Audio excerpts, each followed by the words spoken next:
si Milo. Patay mo na yung flash para hindi siya. Ayan, French Bulldog. Patay mo yung flash para hindi siya.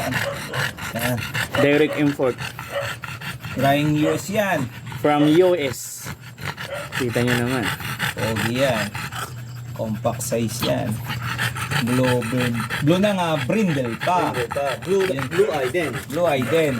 Kung gustong mag, ano dyan, Sa blue eye. gustong malayan ni Milo.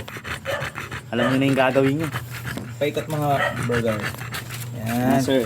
Yan. Tumayo siya. Yan, para makita nila yung size niya. Yan. Sinusundan ka niya. Susunada ka bro. Nata ako ni Milo ah. Yan. Hello. Pogi yan. Tabo, hindi po biro ang presyo niya na kaya hindi din biro ang start Start fee niya. niya. Pero quality naman yung anak niya. Yeah. Solid kayo sa pera nyo.